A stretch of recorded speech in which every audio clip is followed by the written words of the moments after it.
Welcome back, beloveds. This is a new segment, or honestly, a little bit of a different podcast than what my normal podcast is.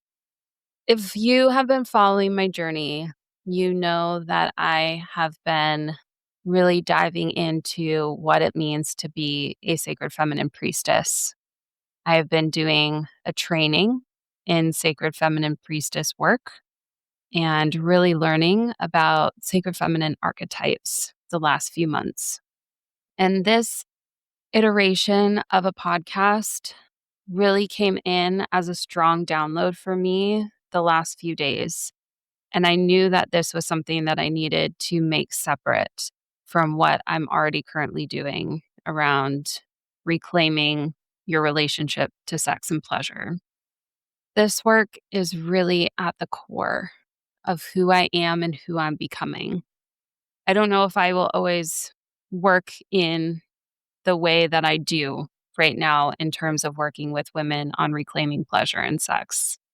I feel like I'm shifting into something new, and I don't feel like any of that will ever be lost or completely gone because I think everything is a through thread that we learn things and we carry things with us because we were supposed to learn something at that time to move us forward into what we are becoming. But this is my path, and this is what I'm stepping into. And so this is the first version of who I am becoming as a priestess. If you have been following me too, I mentioned that I was going to be pairing up with somebody to do a new podcast. Well, as things go, it didn't quite pan out the way that I thought, and that's okay. That is part of eclipse season. That is part of this Mercury retrograde. And this is where my path was supposed to lead me. I'm very confident and certain about that. So, welcome to Liberation Wisdom. This is going to be a new segment or a new iteration of my podcast. Eventually, maybe I will move it into its own podcast, but for now, I'm releasing it with my current podcast. And because I am only a one woman show at this point, I will be alternating weeks. I will do 1 week on the Liberation Wisdom podcast and then 1 week on the Connected Pleasure podcast. So I will alternate between these two bodies of work that I am creating and formulating. But Liberation Wisdom is really going to be rooted in who I am becoming as a priestess and what my gifts are as they are coming online. So, I want to talk a little bit first about what is a priestess. I know I've been talking about this, and honestly, I was kind of unclear of what a priestess was when I was coming into this training, but I've really found a clear understanding for myself, at least at this moment. I'm sure there will be many layers to come and pile on top of this understanding that I have now. But for now, the sole job of a priestess is to walk as love. And I'm going to add as light, to walk as a full, unconditional embodiment of love. And you may think, well, that sounds pretty simple. But if you think about all the things that it takes to walk as love in the face of what we are facing right now in our world, there are a lot of people that struggle with that. I've talked about compassion and how compassion is an action of love. And bringing compassion to the situations that you would not ever feel like you could bring compassion to, that is what we are being called to do. It doesn't mean that we are saying what is happening is okay and we don't have radical boundaries around what is okay and what is not and how humanity needs and should be treated. But we are also finding our way with love instead of through fear, through control, through manipulation, through violence, fighting fire with fire. We are meeting the moment with love. And so that is really what I'm learning to do. I fully believe that I am supposed to be here to be the light and the love. I am here to be able to show that there are good things happening. There are positive changes that are moving us forward, even if it doesn't feel like it, even if you can't see it, because I'm tuning in to those things. I am looking for those things. And so I'm here to show you them and to tell you that they're happening. On the cover art for this version of the podcast, I don't know exactly how to word what this is. You are going to notice one, that it is blue. The background is a blue tint of my picture. And that is because the color for the priestess frequency is sapphire blue.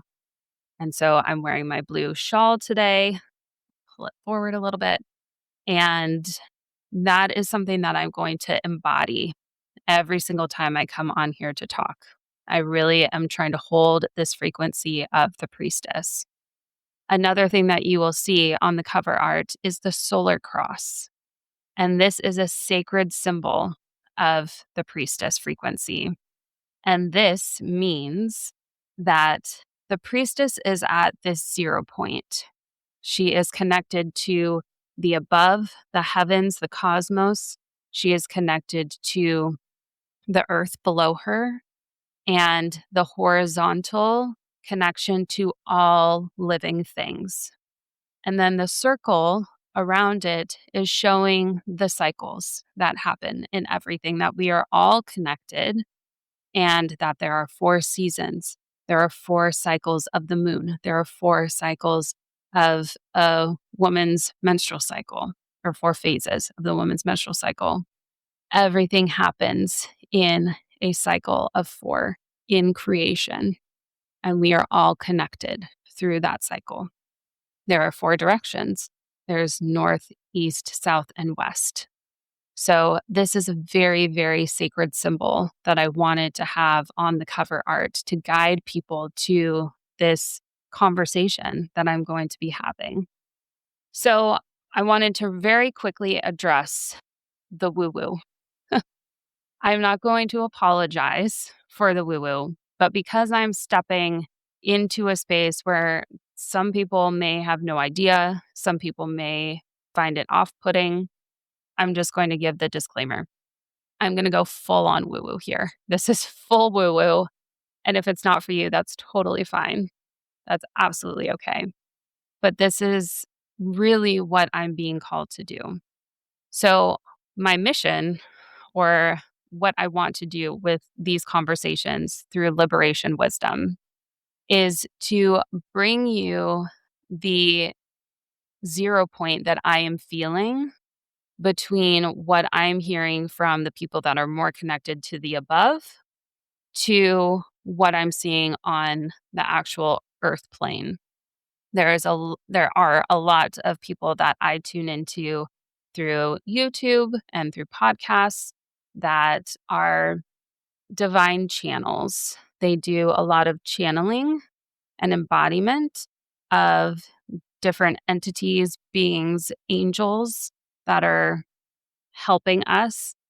Everyone keeps saying in the astrology realm that the veil is very thin right now because we are working towards meeting our galactic family, that there are so many beings in the universe that are here helping us work towards higher consciousness.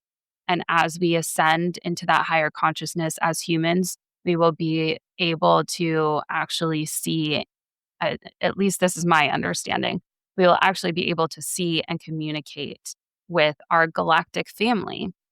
Do I fully understand exactly what that means and looks like? Not entirely, but I have watched a lot of these videos. I can point you to any that you would like, but Kelly Kalogny is amazing, who has been channeling the Archangel Raphael, I think, for like 30 something years. And I absolutely like the frequency of Archangel Raphael feels very safe, feels very pure. There are some people out there that I feel a little bit wobbly on, and so I'm very discerning in who I listen to, but there are certain people that I am listening to that are bringing little nuggets of information to us to help lead us on this journey. So, if you are somebody that does not want to hear about integrated messaging from angels being channeled, then this is not for you. I am not somebody who is channeling. I am not somebody who has that gift yet. But what I do have is the fact that, one, I historically am a therapist and I'm still working with a good amount of clients at the moment, a handful of clients, as well as talking to people in my life.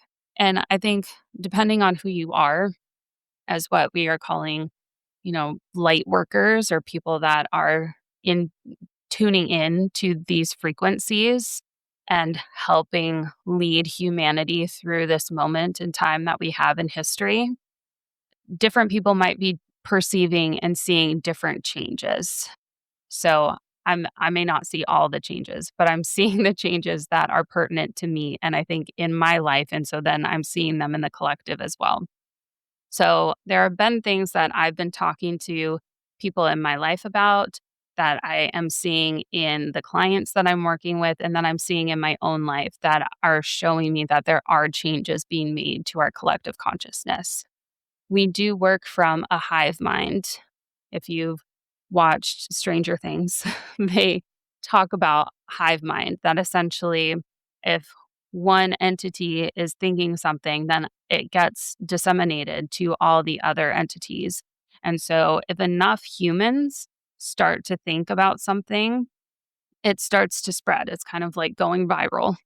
If enough people tune into something and start to believe it, then it changes how culture is. It changes how society operates.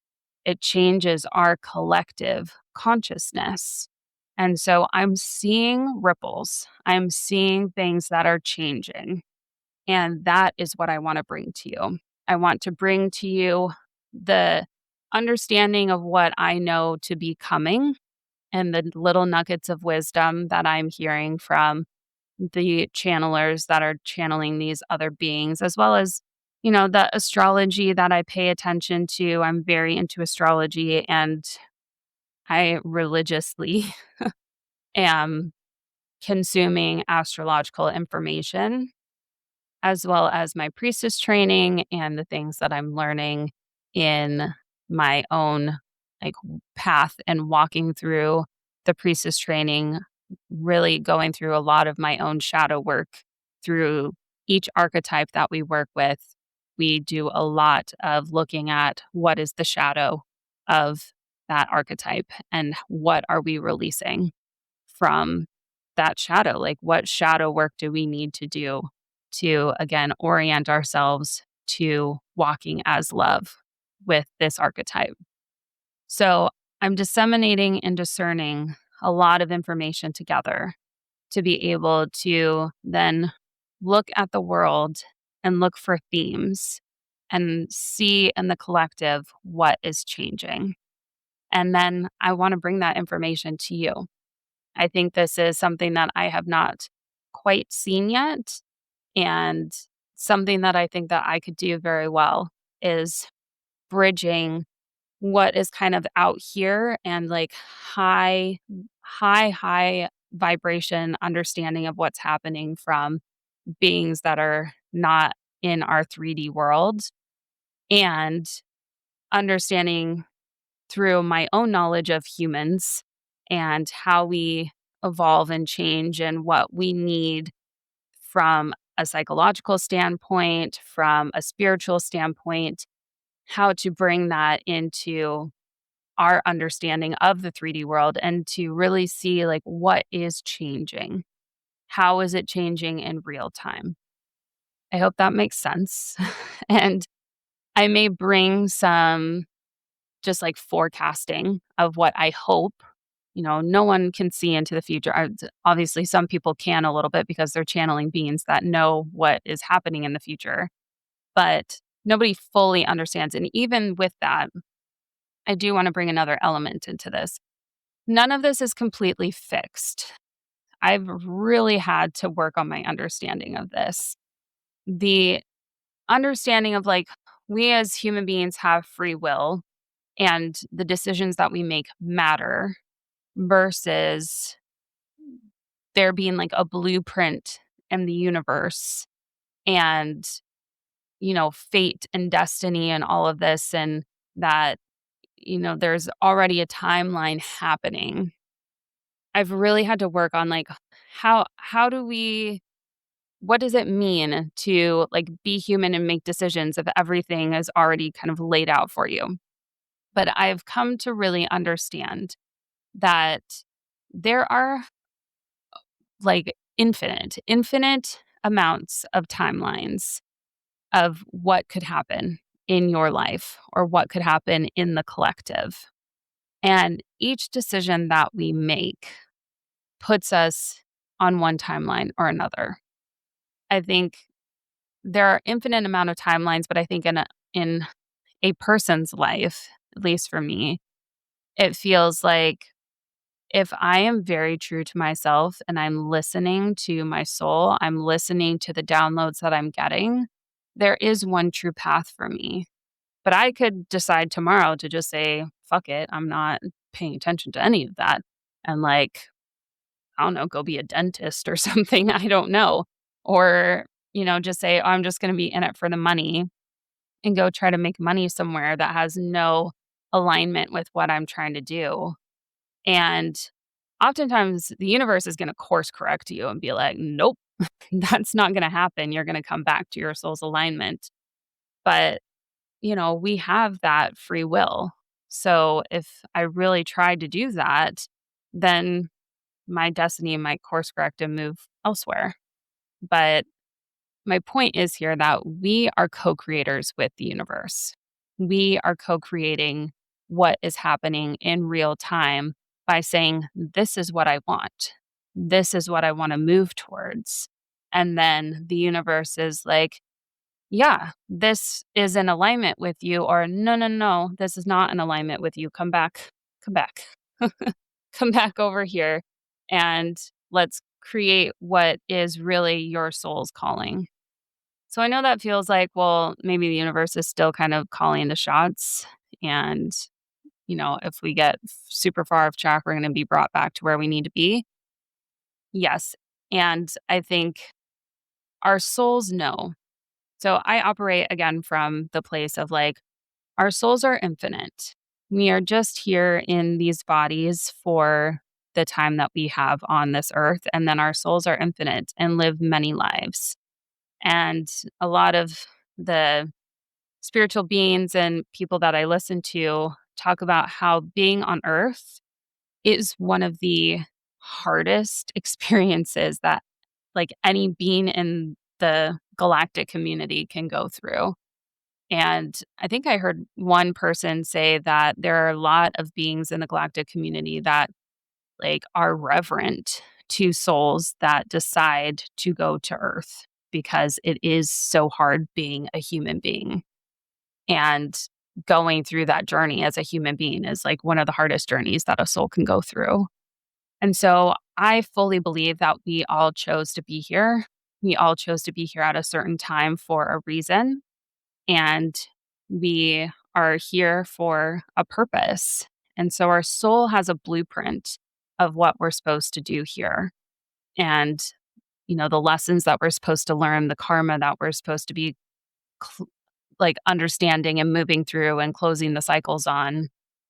And I guess part of the deal is that when we're born, we don't remember. However, with the changing and the new frequencies and the new earth being created and the new human being created, that is changing.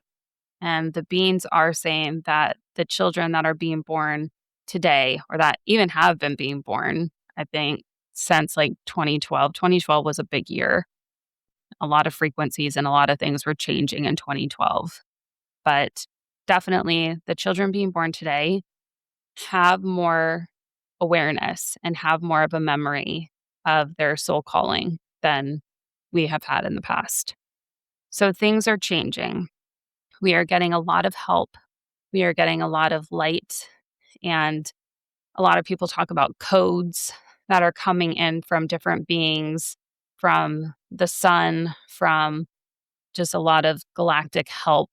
Again, I'm not as versed in some of these things, but I know that we are all being so supported even when there is chaos, even when there is darkness. And this is not going to be a conversation where I'm like, "Oh, everything is totally fine. We're going to be fine." I do really believe that everything will work out in the end, but I know that there is so much suffering. I know that there is so much pain and terror and trauma in the world, and I'm not here to bypass that.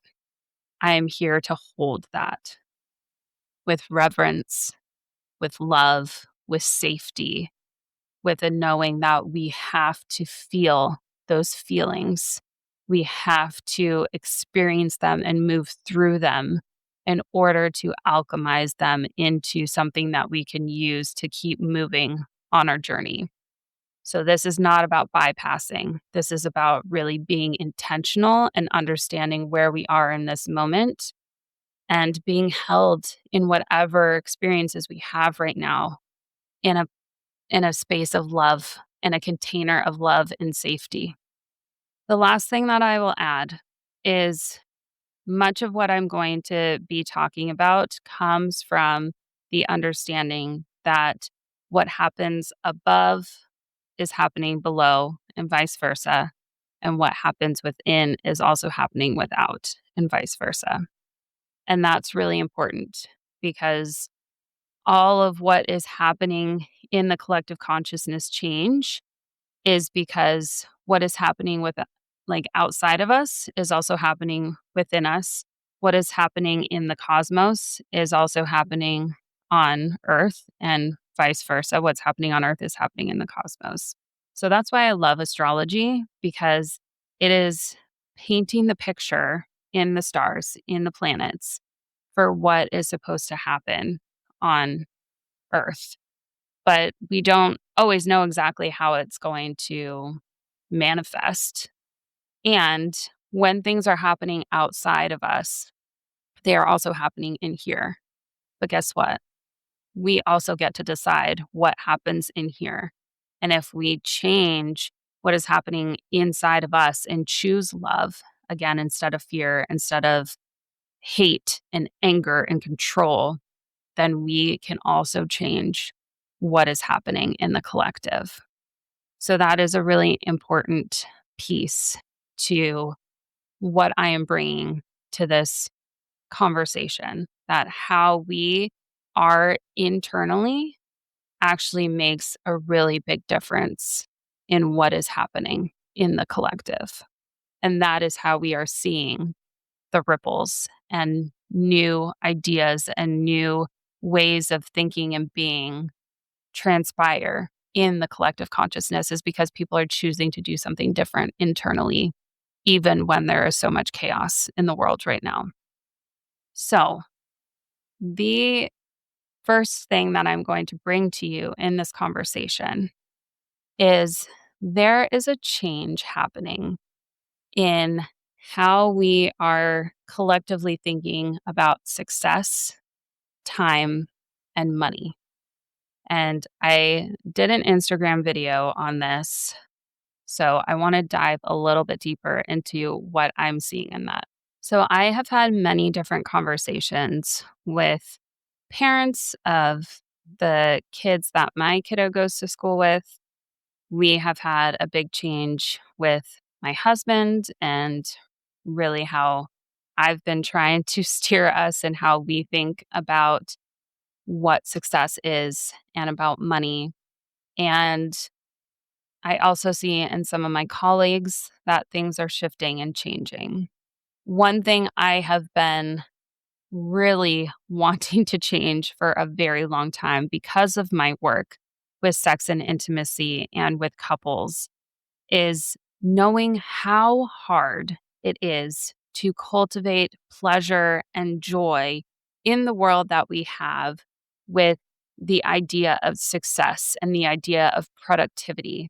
When people are working 40, 50, 60 plus hours a week, that makes it really, really difficult to be able to experience pleasure and joy when all your time is in production.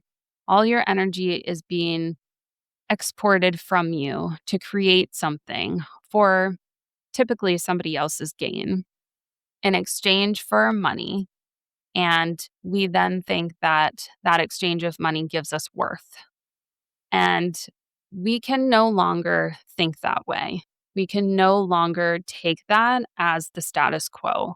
It is killing us. It is absolutely killing us. And, we can take it into how capitalism has really just created a system where we are slaves to the system in order to just get money in order to survive.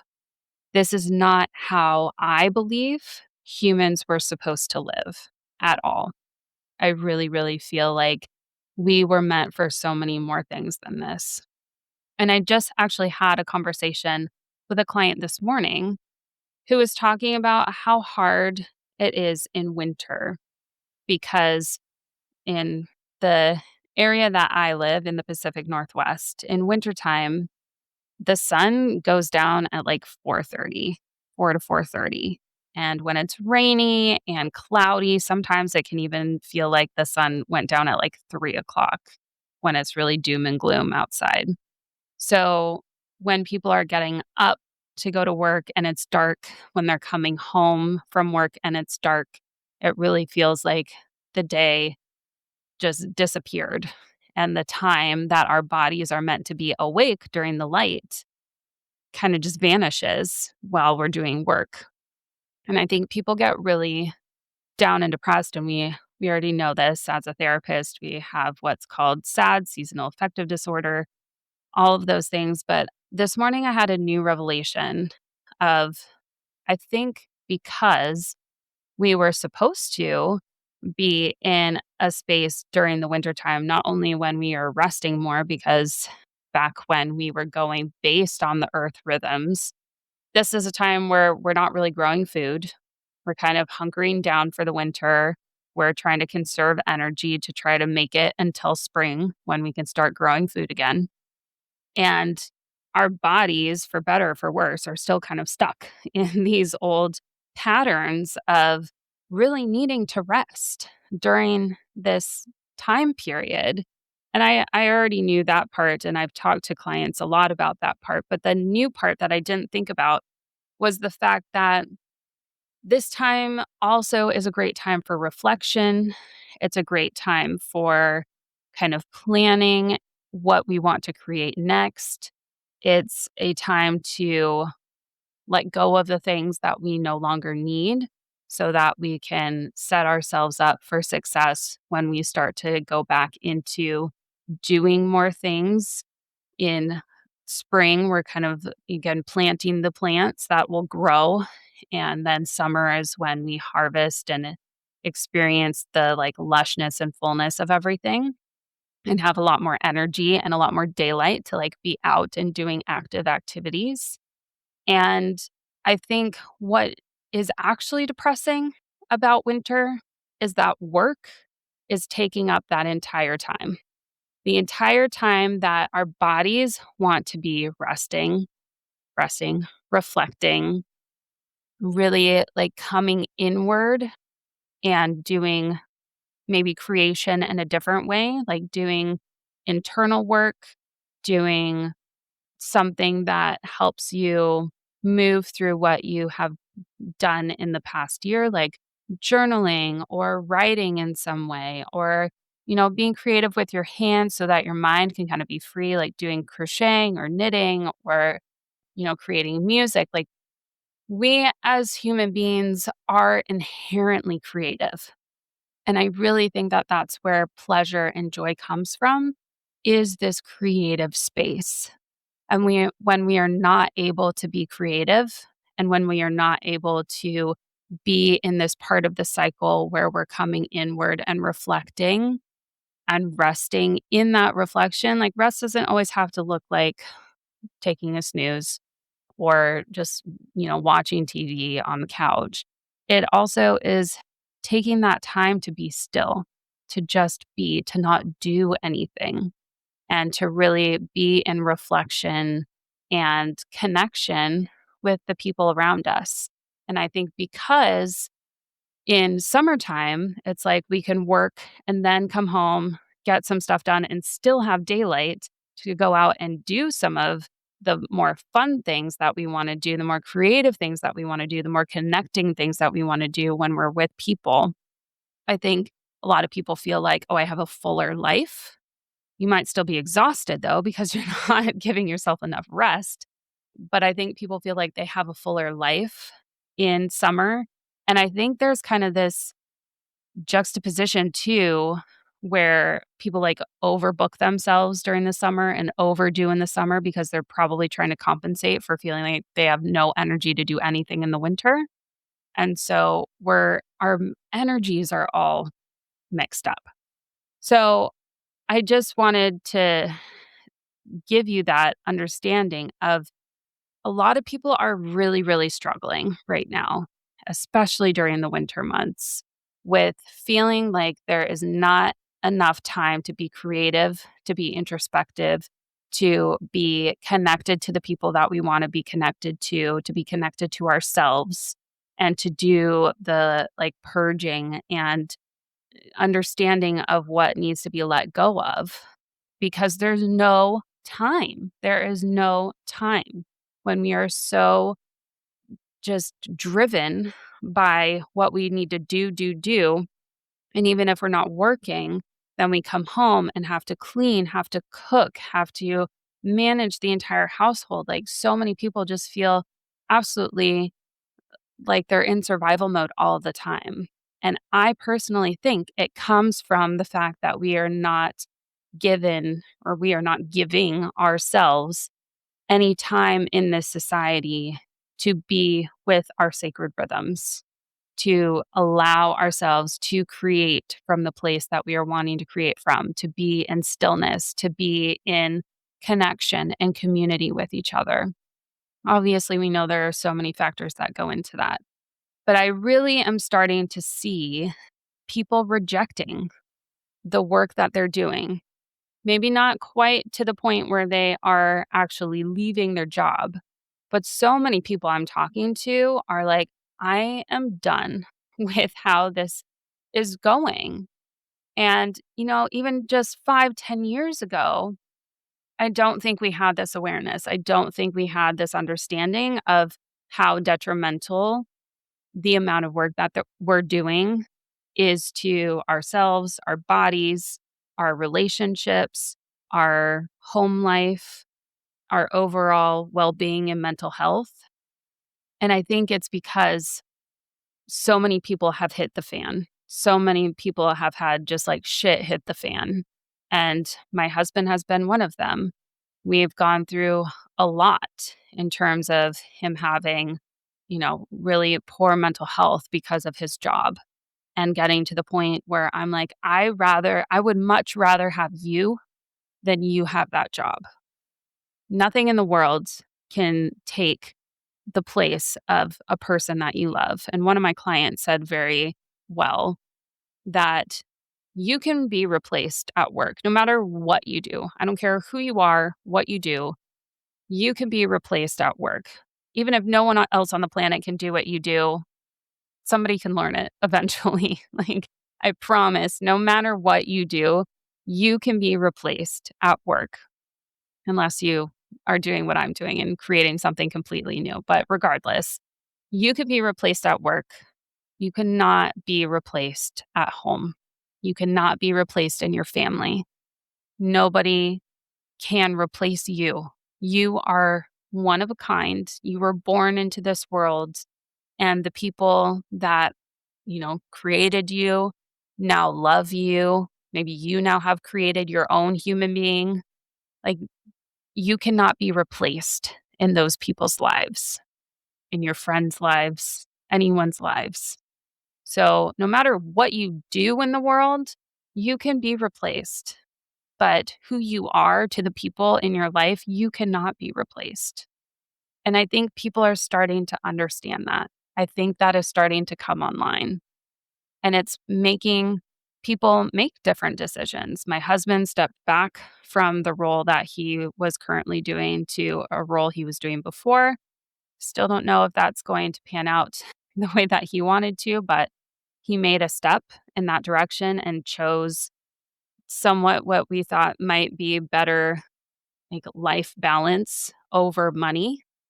I have a colleague friend that is stepping back from the way that she was running her 2 businesses to now trying to run just 1 business because it was affecting how she was able to show up as a mother and in her family. And then I'm just talking to a lot of people that are getting what I've heard another channeler call the ick, that we, again, maybe aren't making the shift yet, but we're getting the ick, where instead of just accepting it as the status quo, people are starting to be like, I don't really want to do this anymore. I don't want to be in a position where I've had 5 or 6 new managers in 5 years that don't care about who I am as a person and what I want to do with my career, or that, big companies are having mergers with other big companies. And again, like, the through line here is that people are not treated as people. People are treated as a number on a spreadsheet. People are being let go in droves because of the rise of AI. I do think that there is going to be a big social shift because of AI and what that looks like, and how humans, I do believe, will have a lot more skills than what AI can provide, but they're going to be different skills than what we valued before. So that's kind of another conversation. But because people are getting fired in droves, I think they're starting to see that these companies never cared about us. They never cared. All you were was an overhead expense to them. And when they don't feel like they have enough to pay you, or you're not valuable enough for them to pay you, they're going to cut you. And I think for so long, companies were touted as, like, the place to be, that you're going to be taken care of, that you're going to be safe, that you're going to make money, that you're going to climb the corporate ladder, that you were going to, like, build a life for you and your family. That's no longer the dream that we had. And us millennials know that better than anyone. So all of this is weaving and interconnecting together to really show up in the fact that either people are getting the ick and feeling like corporate jobs no longer are cutting it. That, and this has been coming for a long time, but I finally feel like even people that might have not thought that way for a while are starting to be like, this sucks. We need something different. Again, may not be making the shift and change yet in their own lives, but I see people being like, this is no longer what we want. This is no longer what it looks like to have the American dream. There is no American dream anymore. There's just American suffering.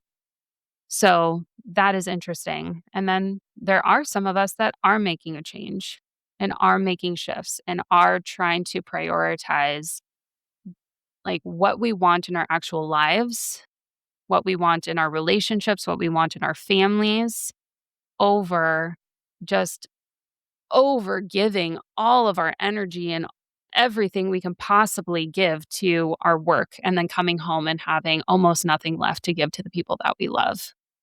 I keep telling my husband this, and I know that it's so hard. It is so hard, especially when we are still living in a very capitalistic society where people desperately are needing money to just stay alive.